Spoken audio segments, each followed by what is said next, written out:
Les complexes. J'aime pas mon nez, j'aime pas mes jambes, je suis trop gros, je suis trop maigre.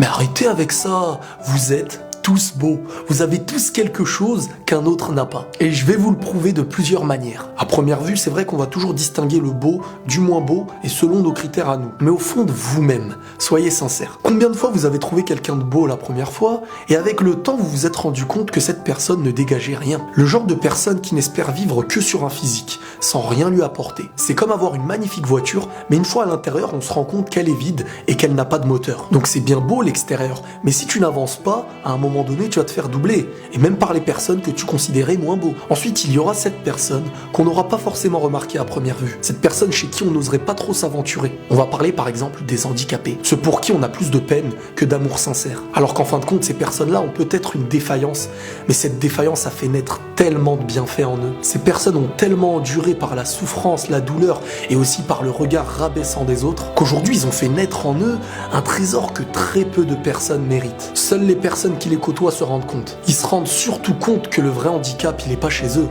Il est chez nous. Et il est pas physique, il est mental. On oublie aujourd'hui que pour être heureux, il ne faut pas forcément être le plus beau de tous, ni avoir le meilleur corps. Aujourd'hui, pour être heureux, il faut savoir vivre de choses simples. Et encore mieux, réussir à rendre heureux. Et rendre quelqu'un heureux, ça te fera devenir une personne à ses yeux encore plus belle que les personnes que tu considérais plus beaux que toi. Tu feras naître en ses yeux des qualités qui au départ étaient pour toi des complexes. Car au fond, les complexes, quand on réfléchit bien, ça l'est uniquement pour nous. Par des défauts qu'on pense avoir, on se met à la place des autres et on pense que ces personnes-là nous regardent avec nos propres yeux. Et très souvent, les complexes disparaissent une fois qu'on arrive à les combler. À toutes les personnes qui aujourd'hui n'arrivent pas à comprendre pourquoi un tel est en couple avec un tel, parce qu'un tel est plus belle que celui-ci ou que celui-ci est plus belle qu'elle et on n'arrive pas trop à comprendre, certains diront que le plus beau, la plus belle est avec l'autre parce qu'il veut des intérêts. Mais si c'était pas toujours pour un intérêt matériel, si la personne était réellement heureuse, est-ce que 90% des gens n'arrivent pas à comprendre aujourd'hui, c'est que des gens beaux, il y en a des millions. Mais des gens qui arriveront à te porter jusqu'au bonheur,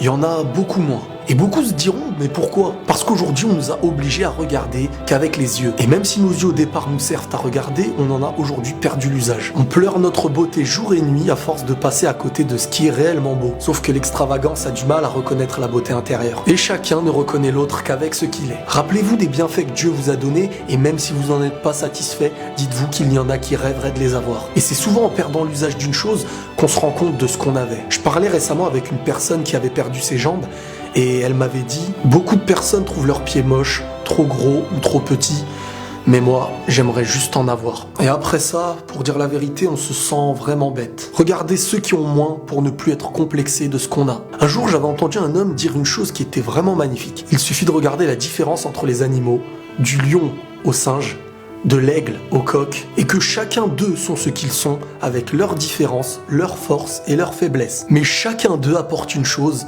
qu'un autre ne pourrait apporter. Donc on peut se plaindre une éternité de nos corps, tant que le cœur, lui, ne sera pas en éveil. Notre miroir trouvera chaque jour de nouveaux défauts, jusqu'au jour où notre cœur s'éveillera pour endormir nos défauts.